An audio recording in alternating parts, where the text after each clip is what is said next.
Welcome to Strangeville. Welcome to the channel. My name is Kevin Strange, 20-year veteran of the underground. I'm a cartoonist, novelist, independent filmmaker. I am here today to share my love of Venom with you, gang. There's a new Venom movie coming out this month. I've never seen any of the Venom movies. The Venom movies suck. The CGI crappy Venom sucks. I'll give them this. The one thing I'll give the crappy CGI Venom is they tend to make him big.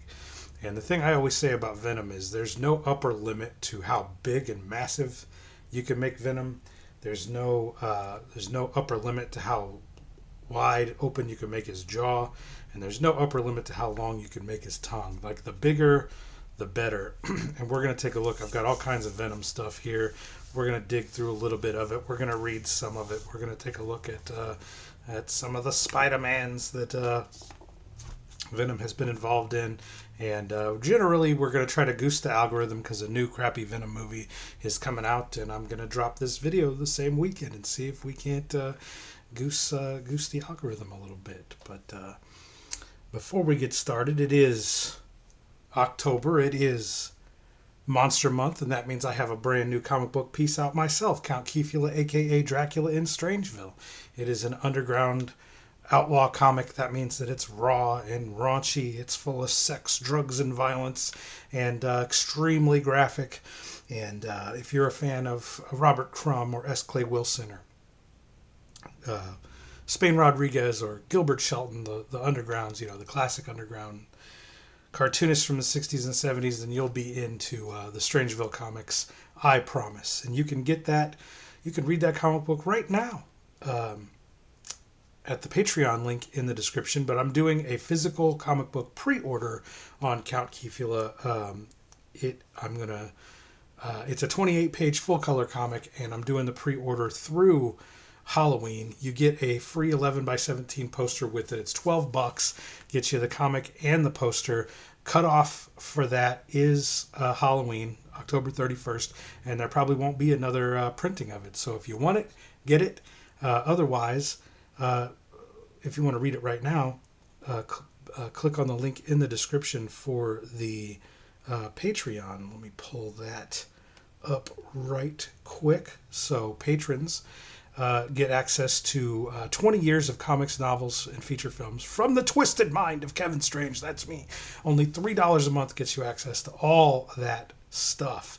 And let's shout out some of our current patrons and channel members. Savage Splendor, Dark Lord Carrion, 666 Yoshi, Alien on LSD, Joseph Stark, Loudpack Productions, Dave Baxter, Jason German, Mutant Minds, Joshua Wise, Jeremy Maddox, and our newest patron, Nirvana. You can also become a channel member. That gets you access to all of our videos here on the channel before everyone else. And as this channel grows and gets bigger, there will be more and more members that have access to our videos weeks, sometimes months in advance.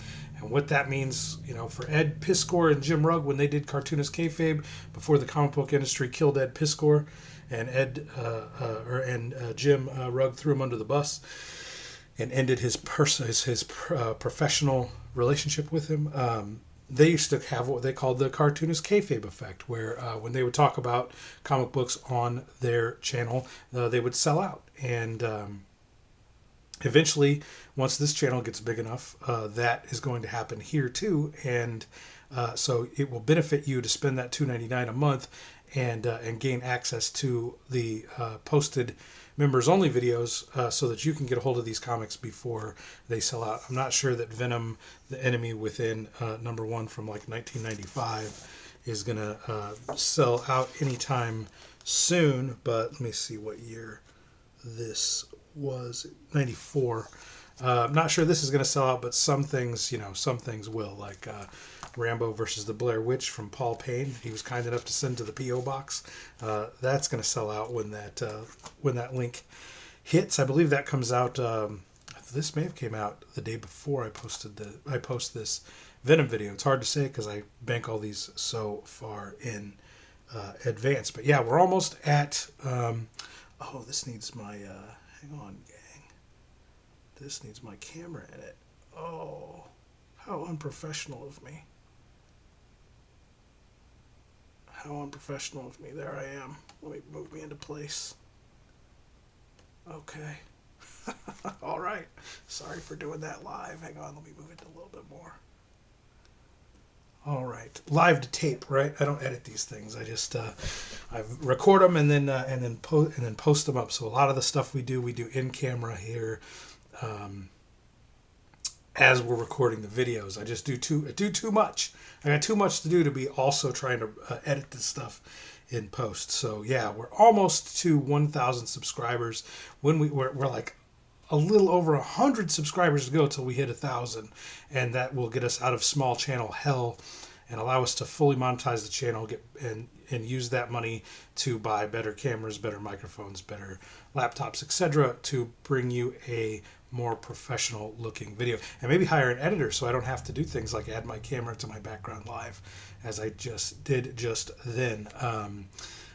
As a thank you, when we hit that 1,000 subscribers, which we will very soon, I'm putting up a free digital version of my 164-page graphic novel Space Worms that you see there off to the right. That's another one of those crazy splatterpunk underground outlaw comics. You'll get a kick out of it, I'm sure, if you like 80s house party horror comedy movies that end in tons of laughs and boobies and bloodshed. You'll get a kick out of that, and you'll be able to download it from the Patreon for free for a month as soon as we hit the 1,000 subscribers. So let's get into it's a mouthful. It's a lot of stuff to cover, but we got to cover it here on the channel, gang. Maybe I could split it up into 2 sections or something. Video starts at 7 minutes. Will be a comment someone drops it on the video. But yeah, so Venom is, strangely enough, I'm not a huge Spider-Man fan. I don't collect a lot of Spider-Mans. I do like this Superior Spider-Man where Doc Ock takes over the body of Spider-Man and starts building all his Doc Ock gadgets in Peter Parker's body. And I'm super stoked because my buddy Andrew told me that he has pretty much the whole run, minus just a couple of the Maximum Carnage Spider-Man saga, and he's going to bring those over. And I have a few here myself, and hopefully that between the two of us we have. Where are the other Maximum Carnages? They're there. Hopefully between the two of us we have all of the Maximum Carnages, and we can kind of do an overview of the whole series, and then maybe do individual episodes on Maximum Carnage till everybody, me, him, and you included, are sick of it, never want to see Maximum Carnage ever again. I collected these as a kid, but I never got the whole series. Like, I have the finale right here. I know how it ends, but I've never read through because it's 14 issues long, which is uncharacteristically long for a series, an ongoing series of a popular character. But this was the hotshot era. This was 1995. So you had to collect the Amazing Spider-Man, Spectacular Spider-Man, Spider-Man Unlimited. You had to collect all the Spider-Man titles to read the entire Maximum Carnage collection. That's a gimmick that they liked to do during the Crash era, where they were desperate for sales because they had the speculation market had crashed. Comic books weren't going to be worth a ton of money because they printed millions and millions and millions of these. So I'm happy about that. But I didn't collect a lot of other Spider-Mans, but I've always been a fan of Venom and Carnage. And, they made Venom an anti-hero and gave him his own series of comic books. And during that hotshot era, I don't know if it'll show up here. Let me see if I can get this to go. I doubt I can. This is a glow-in-the-dark cover, but I doubt I'll be able to get it to glow in the dark. Let me turn this other light off, and we'll see if it glows. I guess it's glowing. There you go, okay? That's a glow-in-the-dark cover. So they did all these glow-in-the-dark, and they did all these different gimmicks during the Crash era. And this Venom Enemy Within actually glows in the dark, but they gave Venom a bunch of #1s. He got these are modern Donny Cates Venoms. He got so this is like a holographic or whatever prism cover. Me and Andrew do an awesome episode where we were fucking 3 sheets to the wind on a bunch of whiskey that'll air at the beginning of November, where we go over a ton of the gimmick covers from the Crash era, 95, 96, 97.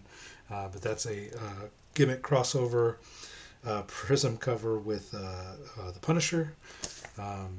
This is a another gimmick cover. This was embossed, so Venom actually pops out from the page. So does the white in the title, and then the cape here on Mace's cape are embossed. These were all gimmicks that they tried to do. Restarted at #1 and and put a gimmick cover on it. It's got to be collectible. The fabulous first issue. Like, Venom has so many #1s. This is called Funeral Pyre, but they would just, instead of racking up the number and having these be miniseries, they would start them over as #1s as though they were going to be worth money. But then they print 8 million of them, so they're worth nothing. But anyway, we have a whole we're gonna have a whole episode on that. And then I got this rad Carnage comic too, which is also coincidentally a #1. Just from '96. Look at that.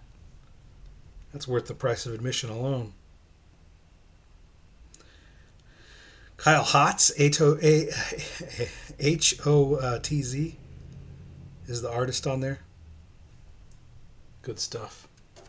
Love Venom and Carnage. Love the whole symbiote, the idea of these symbiotes that attach themselves to the human host. And then they go on adventures together, both good and bad. But we're going to dig into Enemy Within here and take a look at this stuff. Now, I give them props for the upper body on Venom, but the jaw and the tongue just not cutting it here. I think I don't judge my Venom comics by the writing or the story. I judge my Venom comics based on the size of Venom and how cool he looks, and he looks okay in The Enemy Within. Eddie Brock getting a real nice. He's got a real nice mullet. I think Eddie Brock's jaw might be bigger than Venom's jaw in this shot here. It's all right here. Not the worst Venom jaw I've ever seen.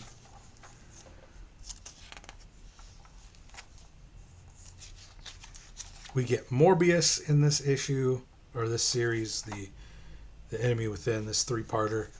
And we also get Demi-Goblin, and he does this real. I'll perform this page here.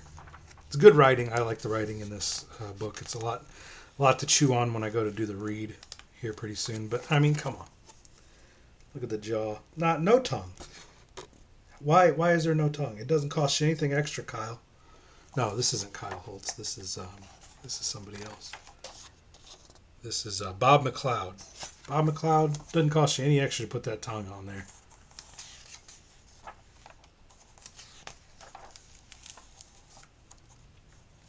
Good little goblins. Cool little goblins in this episode. But it's basically Morbius, Demi-Goblin, and Venom fighting each other, and then they figure out that there's a bigger threat that they have to face. And we're going to read a little bit out of part 1. Let's go ahead and just thumb through. Nope, we got to go.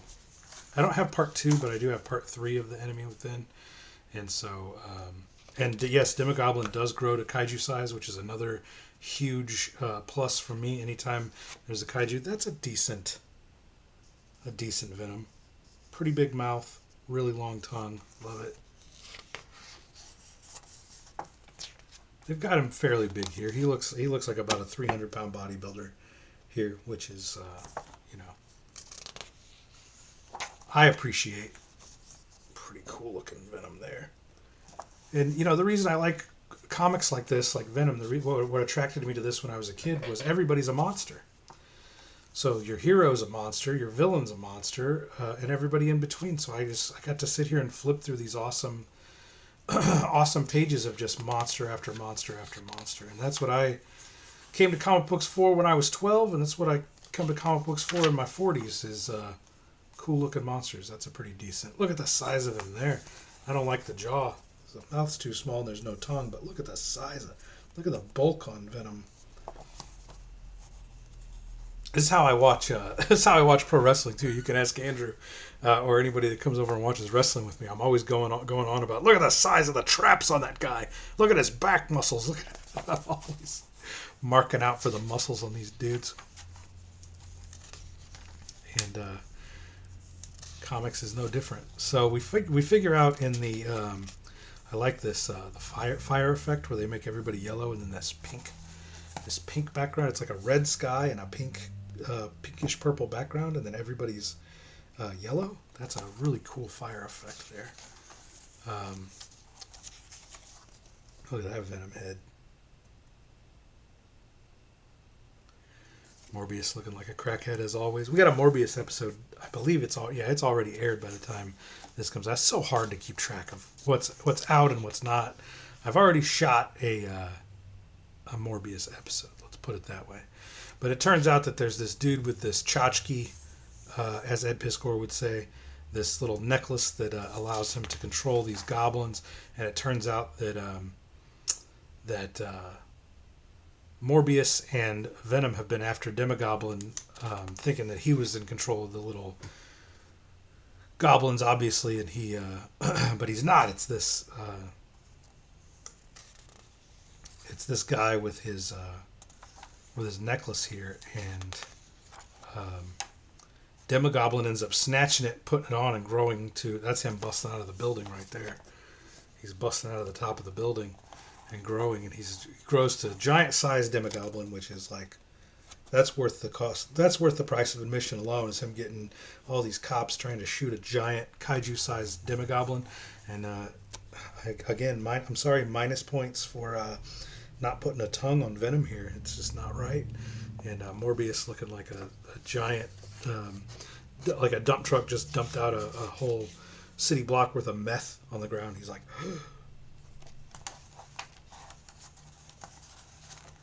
Really crappy video game.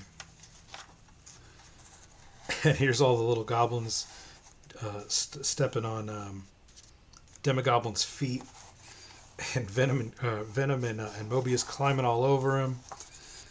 And he ends up commanding all these goblins to jump into they're on the San Francisco Golden Gate Bridge, and he ends up commanding them all to jump off into the water. What is that? The Pacific Ocean. And then just as quick as he appears, poof, Demogoblin's gone, and Morbius and Venom are left with their dicks in their hands. They gotta get in and get out. We got 22 pages, so let's push the action all the way to page 21 and ended abruptly on page 22. It's a good series. Venom, the Enemy Within. Is it better than all of the Venom movies, all three of the Venom movies? I would say, well, I don't know. Is this particular... It's hard to say. These 90s Marvel comics were... This was a low point in the industry, gang. I don't know. Usually I can sit here and pull out a comic book and tell you that it's far better than the shitty movie Hollywood makes out of it, but Sony has the rights to do Spider-Man and Venom and a couple other characters. They made the Morbius movie that was a disaster with Jared Leto, and what else did they do? They've done another. I thought they did. Well, they've been trying to do that Revenge of the Sinister Six, which is another cool Spider-Man series. But they kind of teased it, and then they backed off on it. They ended up having a hit with Venom. Tom Hardy.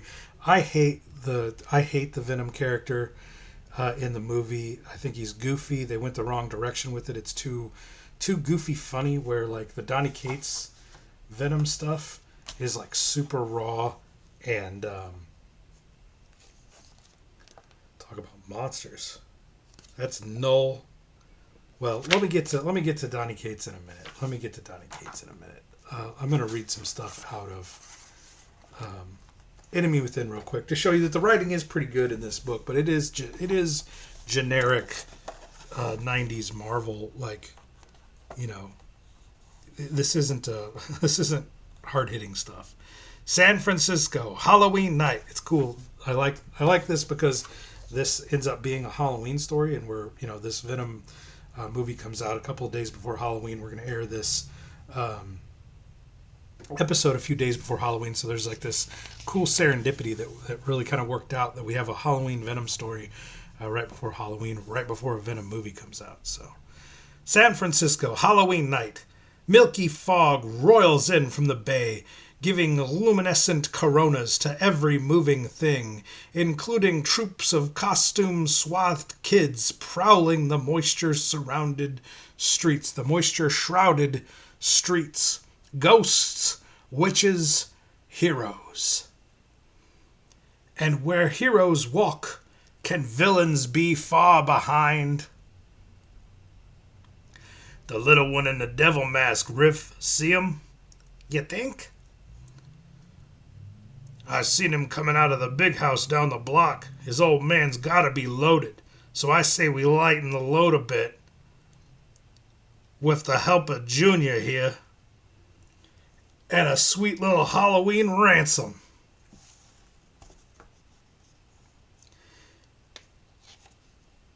Tie him up good and tight, huh, Sid? Sid, I said tie him up good and... Oh, tight.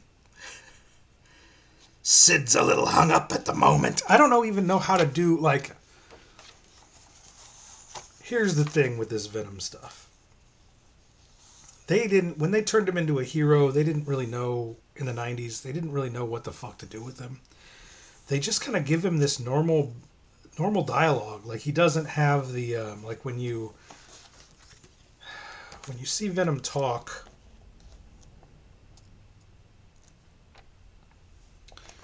he's not in the Venom costume in that one.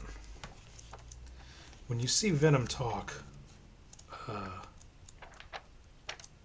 maybe he is in Rex and he's not in the Abyss.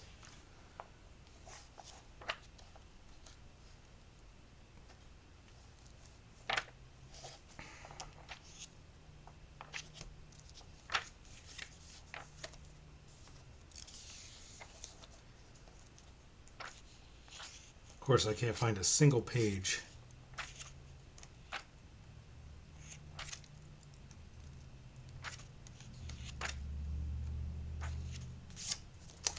So, here we have Miles Morales, Black Spider-Man, talking, and then we have Venom. Venom gets a black word bubble with white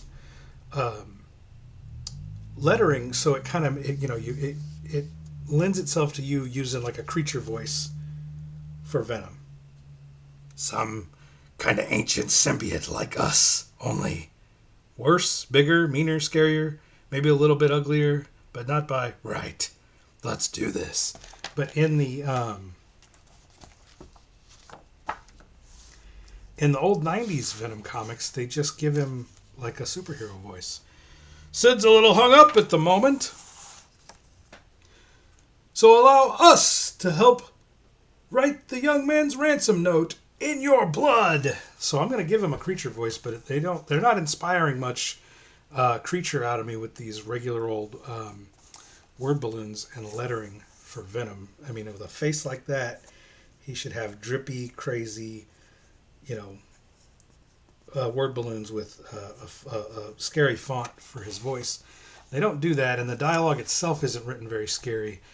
It's written like goofy. It might as well be Superman dialogue, but we're going to read it in a creature voice anyway, not the creature voice from the shitty Tom Hardy movies. I hate that voice. Eddie, maybe I will. All right, fine. Let's read it like that.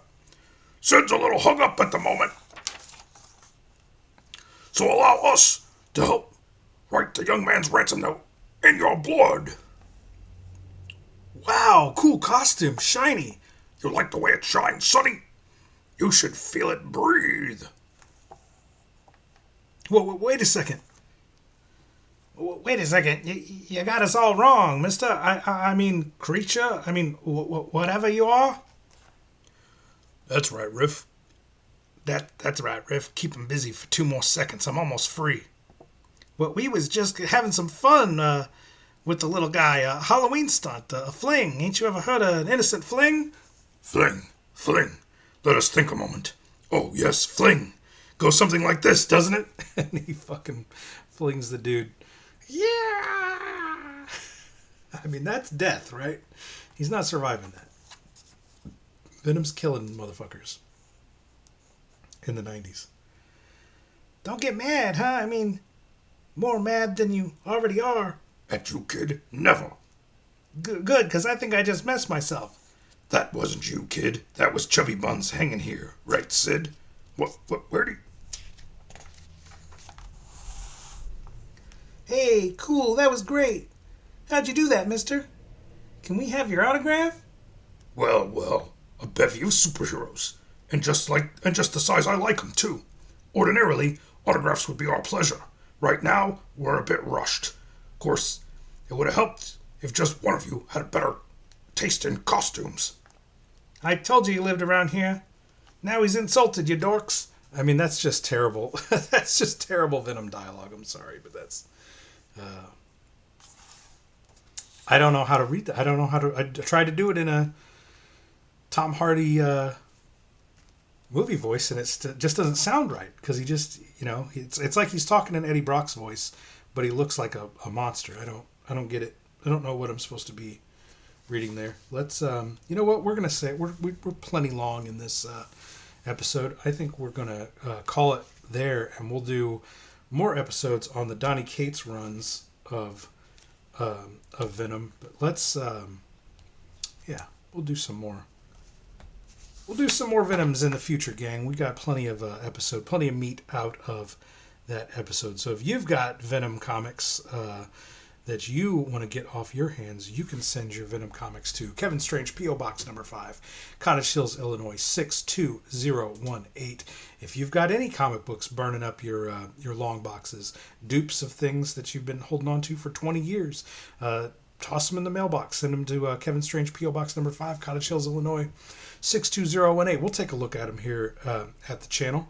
If you are a creator and you want to see your comic books reviewed here on the channel, I just did a gnarly mailbox episode a little while back, and we looked at a bunch of stuff in addition to Paul Payne's Rambo versus the Blair Witch, which Paul was kind enough to send out his the whole collection of Rambo versus Blair Witch books 1, 2, and 3, and also his Halloween special, Michael Myers versus Jason Voorhees. We got a mailbox episode on Rambo versus the Blair Witch and a full review of book 1. So if you are a creator and you want to get that treatment here at the channel yourself, send your stuff onto the P.O. Box. I hope I see you guys at the dollar bin, and remember to keep on digging.